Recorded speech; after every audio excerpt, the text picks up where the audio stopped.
որ լսեցինք ադրբեջանական կողմի մեկնաբանությունը Հայաստանի Հանրապետության սահմանադրության մասին,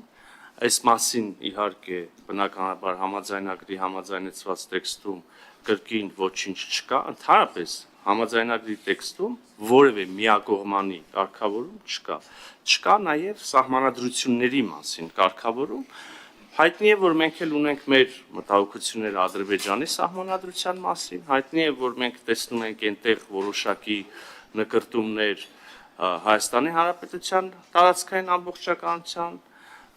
դեմ նկատմամբ, բայց նաև հայտնի է, որ մենք կարծում ենք, որ համաձայնագրի տեքստում ունենք որոշակի դրույթներ, որոնք փարատում են, եթե նույնիսկ,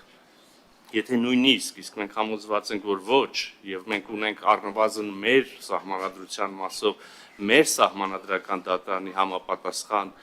դիրքորոշումը մեկ այլ առիթով, սա սահմանազատման հանձնաժողովների կանոնակարգերի հաստատման, ավերացման գործընթացում հայտնի սահմանադրական դատարանի դիրքորոշումը, որը հստակ